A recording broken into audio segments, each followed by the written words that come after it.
1-11 যারা তৈরি করেছে তারা টিকতে পারেনি মানুষের কাছে।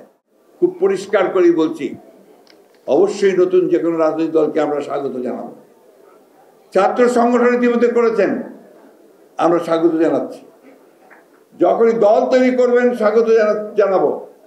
তার অর্থ এই নয় যে আপনারা সরকারে বসে সরকারের সমস্ত সুযোগ সুবিধা নিয়ে আপনারা আপনাদের দল গঠন করবেন, সেটা কখনোই মেনে নেওয়া হবে না। আমি আবারও বলতে চাই অন্তর্বর্তীকালীন সরকারকে এবং সরকার প্রধানকে যে আপনি অবিলম্বে এই বিষয়গুলো ব্যবস্থা নিন, তাহলে জনগণের যে আস্থা আপনাদের উপরে আছে সে আস্থাও আপনাদের উপরে আর থাকবে না।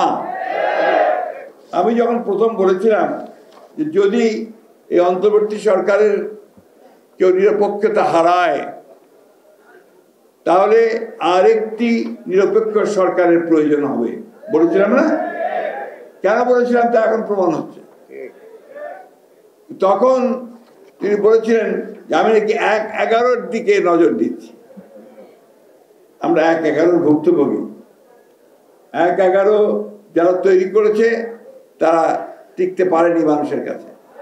আবারও হুঁশিয়ার করে বলে দিতে চাই, যদি আবার কেউ সেই 1-11 কথা চিন্তা করেন, গণতন্ত্রকে বিসর্জন দিয়ে আবার সেই একদলীয় শাসন বা ফ্যাসিস্ট আন্দোলন, ফ্যাসিস্ট সরকারের দিকে যেতে চান, তাহলে কখনোই জনগণ মেনে নেবে না। আমি ছাত্রদের উদ্দেশ্যে একটা কথা বলতে চাই, আমাদের ছাত্রদলের ছেলেদের। একটা কথা আমাদের সবসময় মনে রাখতে হবে যে জ্ঞানের কোনো বিকল্প নেই।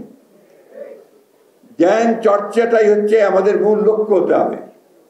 তখনই আমরা অত্যন্ত ভালো দল গঠন করতে পারবো যখন আমরা জ্ঞান অর্জন করতে পারবো। আমরা গোটা পৃথিবীর ছাত্র রাজনীতির ইতিহাস জানতে পারবো, যখন পৃথিবীর রাজনীতির ইতিহাস জানতে পারবো, যখন আমরা বিভিন্ন পরীক্ষায় উত্তীর্ণ হয়ে কোয়ালিফাই করে আমরা রাষ্ট্র পরিচালনার দায়িত্ব নিতে পারবো। এই বিষয়গুলো কিন্তু আমাদেরকে সবচেয়ে বেশি গুরুত্ব দিতে হবে।